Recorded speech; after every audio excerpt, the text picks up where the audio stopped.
유쾌하고도 신나는 시사 토크쇼 오태훈의 시사본부. 네, 시사본부 2부 시작합니다. 시사본부는 청취자 여러분들의 참여 기다리고 있습니다. 샵 9730번으로 의견 보내주시면 되고요. 짧은 문자 50원, 긴 문자 100원의 정보 이용료, 어플리케이션 콩은 무료로 참여하실 수 있습니다. 매주 수요일 전문성과 현장성 살아있는 고품격 하이 퀄리티 범죄 수사 토크를 지향하는 아는 경찰 시간입니다. 먼저 오늘 특별한 분과 함께하겠습니다. 경찰 출신 국회의원, 전 프로파일러, 더불어민주당의 표창원 의원 나오셨습니다. 어서 오십시오. 네, 안녕하세요. 예, 저희가 이슈에서 전화 연결을 드렸다가 아는 경찰에도 함께해 주시면 좋겠다라고 말씀 요청을 드렸는데 네. 직접 나오셔서 고맙습니다. 아유, 불러주셔서 감사합니다. 네, 예. 고향에 온 것 같습니다. 맞은편에는 전 서울경찰청 범죄심리분석관이신 배상원 프로파일러 자리하셨습니다. 어서 오세요. 네, 안녕하세요. 예. EFM 박명수의 라디오 나가셔가지고 표창원 의원 부럽다 뭐 이런 얘기 하셔가지고 제가 롤모델이다. 저의 롤모델이다. 존경한다. 뭐 이렇게. 두 분이서 평소에는 좀 안면이 있으셨어요? 처음 뵌 거는 아마 법의감신연구회에서 예, 그렇죠. 뵀었어요. 오래됐죠. 예, 아주 오래된 네. 교수님으로 계실 때. 예. 아, 그러셨군요. 예. 자, 오늘 환상의 호흡 기대하도록 하겠습니다. 네. 이 환상의 호흡을 말씀드리려고 하는데 속보가 또 오늘 새벽에 터졌습니다. 경남 진주의 한 아파트에서 40대 남성이 불을 지르고 대피하는 주민들을 상대로 흉기를 휘둘러서 5명이 숨지고 13명이 다치는 그런 사고가 발생을 했는데 임금 체불에 대한 불만이다 이런 기사도 나오고 있고 뭐 층간소음 때문이다 이런 기사도 나오고 있습니다.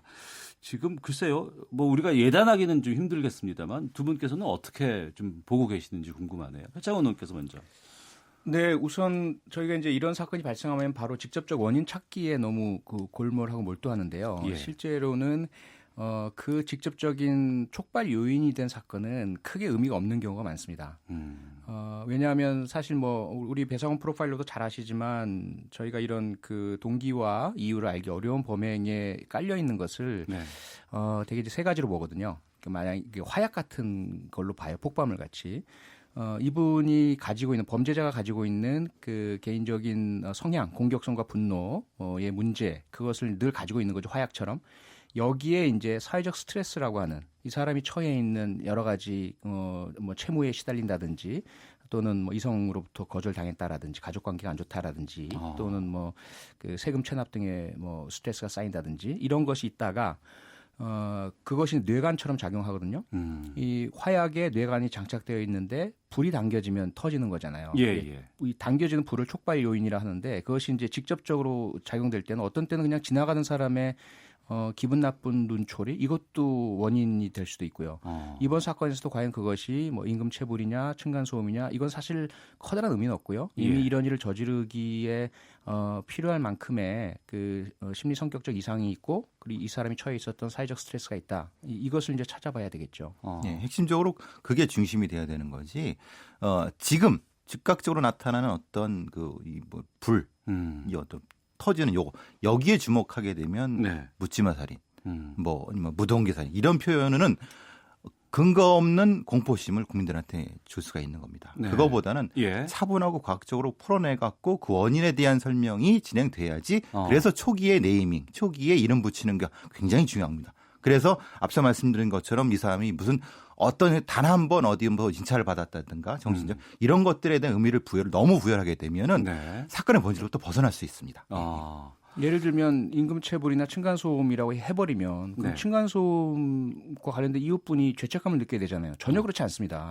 또는 임금체불과 관련된 건 그건 별도로 논의를 해야 되는 것이지 예. 임금체불을 했다는 것이 살인의 동기가 된다? 이거 절대로 우리가 용납할 수 없는 부분이라서 그러니까 너무 단편적으로 접근하는 것은 좀 위험하다는 네. 거죠. 명심하겠습니다. 네. 예.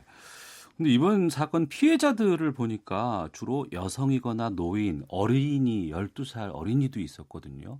지금 청취자 신상길님, 범인이 덩치 큰 남자는 찌르지 않고 보내줬다는 기사를 읽고 더 화가 났습니다. 왜 약한 사람 앞에서만 강한 척하는 범죄자가 계속 나오는 걸까요? 라는 의견도 주셨는데 이런 부분들은 어떻게 판단하실까요? 우선은 범죄자들, 특히 강력 범죄자들을 우리가 뭐 드라마나 영화에서 마치 힘세고 강한 자처럼 묘사한 경우가 많은데 네. 실제로는 그렇지 않은 경우가 많습니다. 약하고 열등감이 많기 때문에 오히려 이런 범행을 저지르거든요. 네. 그래서 그들이 범행을 할 때는 처음 먹었던 마음은 강자나 사회나 뭐 권력에 대한 복수 이런 마음을 가지고 시작하기도 하지만 실제로는 그들에겐 다가서지도 못해요. 무섭고 두려워서. 네. 그 우리나라의 연쇄살인범 중에 지춘길이라는 사람이 있었는데요. 네, 이 네. 사람이 사회보호법 1호 적용자예요. 절도를 상습적으로 하다가 사회보호법 1호. 예, 과거에 그 보호 감호소에 수감돼서 10년 동안 있었는데 정작 자기가 저지른 절도는 형량이 2년이에요. 예. 그런데 배보다 배꼽이 더 크게 10년간 그 형량을 마치고 나서 보호 감호 처분을 받도록 됐거든요. 예. 그러니까 너무 억울할 거 아니겠어요? 어. 그래서 이 사회보호법 만든 국회의원들 죽이겠다고 마음 먹어요. 그런데 출소해서 나오고 나서는 서울까지 갈 차비도 없고 방법도 모르니까 인근에 계시던 독거 노인분들을 연쇄살인했어요. 아이고. 이런 식인 겁니다. 그래서 이 사람 역시 이유와 원인이야 뭐 세상에 대한 불만 이런 것들이 가득 차 있었겠지만 실제로 범행을 할 때는 대단히 비겁하게도 네. 자기보다 약한 사람, 자기에게 항거하지 못할 사람, 어. 이 사람들을 향해서 범행을 하게 되는 참 너무 안타까운 범행의 심리가 있습니다. 예. 7442님께서 자나깨나 사람 조심, 이웃 조심인데 이런 사람들 징후는 없나요? 그래야 조심을 하지요라고 의견 주셨는데 분명히 징후는 나타납니다. 징후가 있습니까? 예. 지금 이분도 이제 사실 뭐 보도 나온 거 1월에도 비슷한 것이 있었다. 그러니까 반드시 징후는 나타나는데 네. 그 징후를 처리하는 사회적 시스템이 부재한 겁니다. 징후만 갖고 격리하거나 처벌할 수가 없잖아요. 네, 격리와 처벌이 아니라 하더라도 예. 상담이라든가 아니면 뭐 어떤 말 걸기라든가 예. 이런 시스템이 지역사회 보건센터라든가 정신보건센터에서 초기 단계에서 접근했다고 하면은 최소한 이런 부분은 막지 않았을까라고 생각이 든다는 겁니다. 분명히 징후는 존재. 갑자기 폭발하는 경우는 거의 없습니다. 그러면 이번에도 이제 경찰 수사가 지금 진행 중일 텐데 이때도 뭐 심리적인 부분이라든가 이런 것들도 함께 수사가 좀 들어갈 수 있습니까? 예, 지금 저기 수사단에 예. 프로파일러 2명이 지금 경남지방경찰에 투입되고 있고 어. 주요 동기를 찾고 관련된 부분을 찾아갖고 말씀드린 것처럼 필요한 부분을 하고 있습니다. 알겠습니다. 그러한 중요한 동기들이 수사 이후에 밝혀지게 되면 또 계속해서 말씀을 좀 나누도록 하겠습니다. 나중에라도요. 자, 본격적으로 아는 경찰 시작하겠습니다. 재범 위험률이 높은 미성년자를 대상으로 한 성범죄자를 출소 이후에도 1대1로 집중적으로 관리하는 이른바 조두순법이 어제부터 시행됐다고 합니다. 표 의원께서 지난해 2월에 이 법 대표 발의하셨고 지난달 28일 국회 본회의가 통과된 안인데 어떤 법인지부터 좀 말씀해 주세요. 네, 말씀하신 것처럼 조두순 같은 위험하고 재범 가능성이 높은 미성년자 대상 성범죄자 이들에 대해서는 기존에 전자발찌만 채우고 그리고 이제 그 신상 공개하는 것만으로는 물리적으로 범행을 막는 효과는 없다. 네. 그들에게 의존할 수밖에 없고요. 그들의 합리적인 선택에. 그래서 이런 위험성 높은 범죄자를 밀착 감시해서 범행을 추가하지 못하도록 하자. 이것이 이제 이 법의 골자고요. 예. 가장 핵심은 뭐냐면 그 보호관찰관 한 명을 이러한 선택된 특정 재범 가능성이 높은 미성년 대상 성범죄자에게 1대1 감시를 붙이게 됩니다. 그래서 24시간 이 범죄자의 동선, 행동, 생활 이런 것들을 다 확인하도록 하고요. 예. 그다음에 혹시라도 어린이들이 있는 곳에 접근하지 못하게 제지하고 음란물을 소지하거나 다운로드 받는지 그리고 필요하다면 심리치료를 받도록 하는 이러한 전반적인 범죄 예방 조치를 취할 수 있도록 이 법이 정하고 있습니다. 그러니까 재범 우려가 있는 성범죄자들을 대상으로 1대1로 이제 추적 관찰한다는 거 아니겠습니까? 네, 그렇습니다. 핵심은. 네. 그런데 이게 24시간 감시라는 게 인력 운영으로 가능할지에 대한 궁금증들이 있거든요. 지역의 보호관찰소가 있고 예. 그 주요 보호관찰관을 지정한다는 부분인데 사실 저는 조금 그 부분에 대해서 일단은 인력의 문제 그리고 보호관찰관의 어떤 하는 권한의 문제 이게 크게 문제가 될 수 있거든요. 예. 만약의 경우 어떤 특정한 형태로 그 특정한 행동을 하려고 했을 때 즉각적으로 제지할 수 있느냐 그 사람이 네. 사실 근데 법에는 그건 안 나와 있어요. 그러니까 의원님 제가 여쭙고 싶은 거는 그 부분은 좀 부족하지 않느냐 이런 생각이 좀 들어가고요. 1대1로 관찰을 하다가 그런 징후가 보이거나 재범을 할 우려가 있는데 그걸 바로 막을 수 있는 권한이 이 관찰관에게 있느냐라는 문제도 발생할 수 있겠군요. 네, 가장 큰 문제인데요. 예.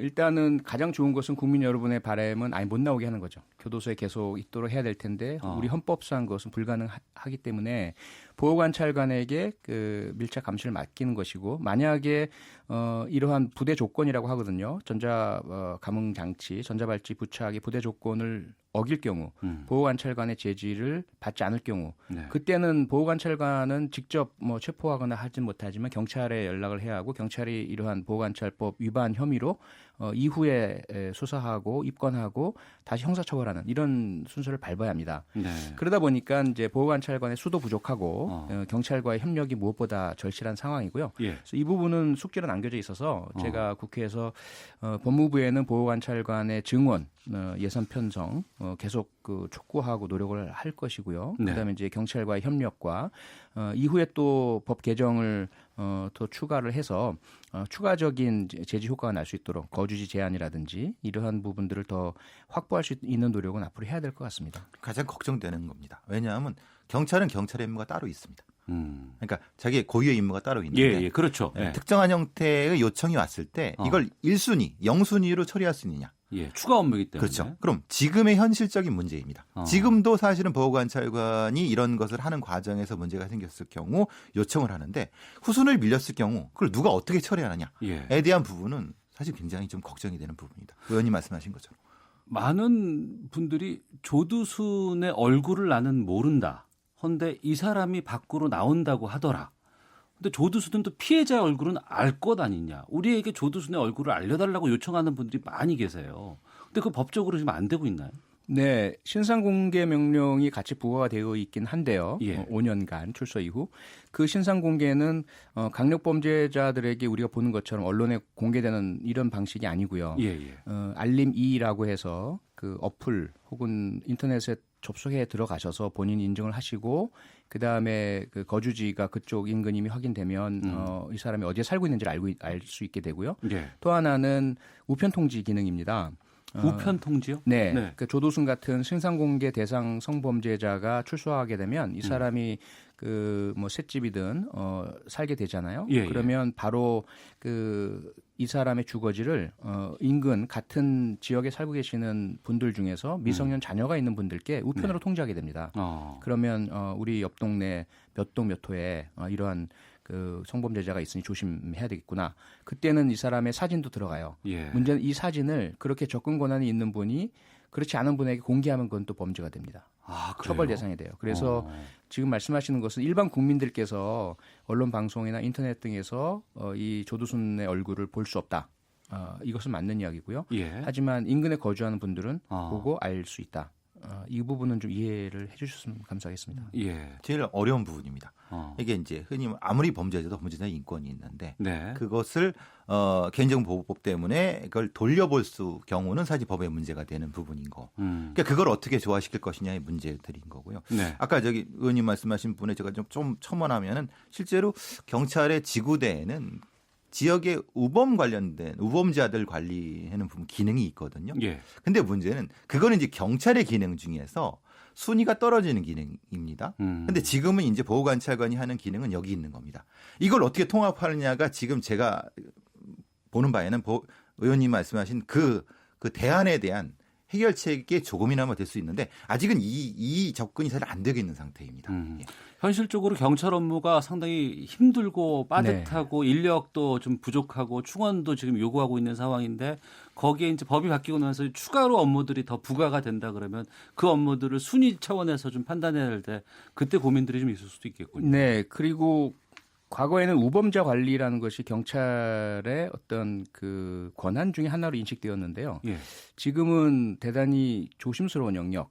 이게 이제 사생활 보호에 대한 침해가 될 수 있고요. 경찰의 경찰관 직무집행법상 그 부여된 권한의 범위라고 인정을 못 받고 있거든요. 그러다 보니까 보호관찰소의 영역이고 보호관찰소에서 경찰의 집행력이 필요하다고 판단돼서 요청했을 때만 그 우범자에 대해서 경찰이 다가설 수 있는 상황이라서 이제 영국에서도 이런 문제가 있기 때문에 영국에서는 아예 보호관찰과 교정 그리고 경찰 이 3자가 연합해서 기능하는 그 협력 체제를 구축을 했어요. 각 지역 사회에서. 예, 그래서 그 각 그 경찰과 보호관찰소가 가지고 있는 역할과 권한, 기능이 서로 우리는 이게 못해, 우리는 이걸 못해 이런 이제 말이 못 나오도록 협력 체제 구축을 했는데요. 우리도 아마 그러한 공동 대응 기구 이런 좀 구축 노력이 필요할 것으로 생각이 됩니다. 이게 이제 앞에서 말씀드린 것처럼 공동 대응. 근데 이게 자치경찰 넘어갈 때 권한의 조정. 또 하나는 제가 좀 늘 말씀드린 것처럼 미국식의 US 마샬 같은 형태의 아예 법무보호관찰관들한테 그런 기능을 주는 방법까지도 포함해서 사실은 대안이 조금 더 나와야 됩니다. 예, 법안 통과시키는 것도 어렵지만 그 법안을 안정적으로 우리가 정착하고 반영할 수 있을 만큼의 고민들이 또 함께 병행이 돼야지 좋은 정책이 되지 않을까 싶은데요. 7030님, 조두순법 좋은 취지이지만 잘 작동할지 의문입니다. 별도의 인력 충원이 있어야 실효성 가질 것 같습니다. 8192님, 보호관찰 대상자 1명을 24시간 관찰하려면 2-3명의 관찰관이 있어야 할 텐데요. 이현미님, 어랏 표창원 의원님이시네요. 응원하고 있습니다. 파이팅입니다. 라고 의견 보내주셨습니다. 이 법의 핵심이 재범 위험성이 높은 집단을 선별해서 1대1로 집중 관리하는 건데 네. 재범률이 높을지 안 높을지를 어떻게 판단을 할 수 있어요? 현재 법적으로는 2가지 기준으로 봅니다. 예. 과거에 그가 행한 범죄, 그게 이제 형량을 내릴 때는 객관적인 부분만 보거든요. 네. 피해가 얼마나 큰가 또는 고의적이냐 이런 부분만 보는데 이 재범 위험성 판단할 때는 다른 면을 봅니다. 범죄가 얼마나 폭력적이냐 습관적이냐. 그래서 이것이 이번 일회성으로 그치는 것이 아니라 또다시 재발할 우려가 높으냐를 하나를 보고요. 또 다른 하나는 정신의학적인 그 진단과 검사를 통해서 네. 성도착이 있다든지 그래서 본인이 자신의 의지로 조절하지 못하는 충동의 문제가 있다고 한다면 이건 재범 위험성이 높다고 보는 거죠. 형량과는 상관없고 그 부분은요. 네. 그래서 전혀 다른 이 2가지 기준으로 면밀하게 재범 가능성을 평가를 합니다. 네. 이제 우리 잘 아시는 이수정 교수님이 재범평가에서는 최고 권위자신데요. 그러니까 법무부에서는 그런 방식으로 재소하는 이 사람들을 그런 평가할 수 있는 지표를 만들어 갖고 좀 더 과학화시키려고 하고 있습니다. 예. 근데 조금 더 예산과 인력이 더 투입이 돼야지 미국식의 뭐 MTC 같은 형태의 좀 집중적인 연구를 통해서 이것이 결과가 나와야 되는데 우리 아직까지 그 부분이 좀 부족한 부분이 있습니다. 예. 네. 표창원 더불어민주당 의원 배상훈 프로파일러와 함께 아는 경찰 함께 하고 있습니다. 지금 일단 법무부는 조두순법을 통해서 재범이나 보복범죄를 확실하게 찾아낼 수 있을 것이라고 전망을 하고 있습니다. 어떤 전문가는 실효성이 전혀 없는 전형적인 보여주기식 법안이다. 이렇게 혹평을 하고도 있다고 합니다. 배 교수께서 실효성에 대해서 어떤 것들을 더 좀 추가로 해야 되거나 아니면 좀 보완해야 될지 말씀해 주시죠. 네, 앞서 말씀드린 그 부분입니다. 인력의 문제 그리고 전문성의 문제. 보호관찰관의 위치 권한의 문제들이 정확히 정립이 돼야 되는 건데 예. 만약에 최악의 경우는 보호관찰관이 뭐 이럴 경우는 좀 그렇지만 몸을 사릴 경우 그리고 만약에 보호관찰이 인적으로 다칠 경우 네. 이런 부분에 대한 건 어떻게 할 것이냐. 사실 굉장히 현실적인 문제거든요. 예. 지금도 나타나는 문제거든요. 그런 것들에 대한 디테일한 부분에 대한 시행령으로 좀 완비돼야 되지 않을까 싶습니다. 조두순법의 법 통과에 물꼬를 터 주셨어요. 네. 앞으로 이제 좀 보완해서 개정안 같은 것들도 좀 있으면 좋지 않을까 싶은데 거기에 네. 대해서 좀 의견 같은 거나 아니면 계획 있으시면 좀 말씀해 주시죠. 네, 조두순법이 충분하다고 볼 수는 없죠. 예. 다만 현행 헌법과 법률 체계 내에서 그리고 국회의 특히 법조인 중심의 법사위 체계 내에서는 달성 가능한 최대한을 달성해낸 겁니다. 네. 그리고 특히 그 당시에 제가 2가지 유죄 판결을 받을 때 받은 보호관찰 기간 관 별도로 만약에 출소 전과 혹은 출소 이후에 재평가를 통해서 더 긴 보호관찰이 필요할 경우에는 보호관찰을 할 수 있도록 하자는 그 규정이 삭제가 됐어요. 네. 그리고 그 거주지를 제한할 수 있도록 하자는 것도 삭제가 됐습니다. 그래서 이런 부분들은 앞으로 추가 개정을 통해서 예를 들어 조두순 같은 경우에는 전자발찌 부착 7년이거든요. 예. 그런데 국민들께서 과연 또는 잠재적 피해자께서 7년 동안만 이 사람에게 보호관찰 1대1로 하면은 그 다음부터는 범행을 하지 않겠다고 확신을 하실까? 그렇지 않거든요. 예. 현재로서는 기간 연장이 불가능한 상태인데 추가 개정을 통해서 형벌과는 다르기 때문에 이중처벌이 아니기 때문에 앞으로 발생할 위험에 대한 방지이기 때문에 좀 설득을 더해서 추가 개정을 할 수 있다면 네. 아마도 조두순의 범행을 끝까지 방지할 수 있으리라 생각됩니다. 예. 조두순이 내년 12월 13일 날 출소를 합니다. 많은 분들께서 좀 불안감을 느끼고 있는데 이 법 적용되면 여러 가지 좀 우려에 대해서 좀 해결될 수 있는 좀 상황이 전개될 수 있지 않을까 좀 기대도 되고 또 계속 좀 저희가 살펴봐야 될 것 같고요. 어렵게 두 분과 함께 시간 좀 마련을 해서 이 부분은 꼭 좀 제가 여쭙고 싶어서 말씀 듣고 마치도록 하겠습니다. 지금 전직 경찰 출신의 의원이시고 또 현재 프로파일러시고 하니까 경찰 관련된 수사에 대해서 좀 두 건 같은 것을 상당히 좀 주의 깊게 국민들이 보고 있습니다. 먼저 김학의 전 법무부 차관 문제고요. 오늘 윤중천 씨가 구속이 됐습니다. 지금 체포가 됐죠. 네, 네. 그런 상황이고 또 장자연 사건과 관련해서 유일한 증언자인 윤지호 씨는 출판 기념회 마치고 캐나다로 이제 출국하겠다고 밝혔습니다. 이 두 사건 두 분께서 보시기에 제대로 수사가 이루어질 수 있을지 그 끝은 어디까지 갈 수 있을지에 대해서 어떤 생각하고 계신지 궁금하거든요. 표창원 의원께서 먼저 말씀해 주시죠. 네, 과연 제대로 그 실체적 진실이 끝까지 다 밝혀질 수 있을지, 네. 저도 좀 그렇게 아주 희망적이지는 않고요. 문제 의식과 또 우려를 많이 가지고 있습니다. 각각이 다 다른 경우인데요. 특히 김학의 사건 같은 경우에는 이제 검찰의 특별 수사단까지 마련돼서 지금 강도 높은 수사를 전방위적으로 하고 있긴 하지만. 이 특수강간이라는 성폭행이 과연 입증될 수 있느냐 상당히 어려운 부분이고요. 물증은 없는 상태에서 영상에 나오는 것은 성폭행 장면은 아니기 때문에 그 이면에 있는 또는 추가적으로 행해진 것들이 실제로 피해자의 주장을 입증할 수 있느냐의 여지가 상당히 좀 남아있죠. 예. 그리고 횡령, 뇌물 그리고 이 김학의 수사에 대한 외압 수사를 제대로 하지 못하도록 작용한 권력의 힘, 이 부분이 진술밖에 없는 형태라서 추가적인 수사를 통해서 물증이 확보될 수 있느냐, 그다음에 진술을 얼마나 더 신빙성을 보강할 수 있느냐, 증명력을 갖추느냐, 관건은 꽤 많이 남아 있지만 그래도 최선을 다해야 된다고 생각을 하고요. 장제연 씨 사건 같은 경우는 윤지호 씨의 용기 있는 그런 그 진술과 노력들, 이 부분들을 얼마나 사법 체계가 담아낼 수 있을까? 상당히 좀 걱정을 하면서도 그래도 여전히 수사 의지가 과거와는 다르기 때문에 뭐 가능성이 있지 않는가. 저희들도 할 수 있는 국회가 할 수 있는 역할은 최대한 다하도록 하겠습니다. 예.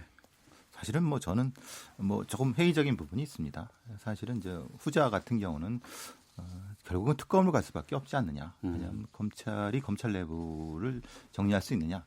사실 저는 좀 부정적이고 그럼 지금에서의 최선의 증거를 확보하는 과정 그리고 그 국민적인 여망에 부합할 때 특검을 하는 과정 이걸 겪어야 되지 않을까 싶습니다. 예, 두 분께서 약간 좀 부정적인 의견도 표출해 주셨습니다만 그럼에도 불구하고 국민적인 관심사가 계속 이 사건으로 집중돼 있다 그러면 좀 희망이 있지 않을까요? 네, 아무래도 헌법도 국민의 뜻을 문장으로 구성해낸 것이고요. 법률도 그렇고 사법체계나 수사도 마찬가지니까요. 국민의 여망과 뜻을 잘 수렴해낸다면 이 어려움들을 극복하고 남아있는 증거들 다 더 찾아내고 진술들 제대로 확보해서 적극적으로 수사 의지를 가지고 간다면 충분히 입증하고 기소해낼 수 있다. 그런 기대와 희망은 여전히 가지고 있습니다. 알겠습니다. 자, 오태훈의 시사본부 수요일 순서 아는 경찰 배상훈 프로파일러 더불어민주당의 표창원 의원 두 분과 함께했습니다. 오늘 두 분 말씀 고맙습니다. 고맙습니다. 감사합니다.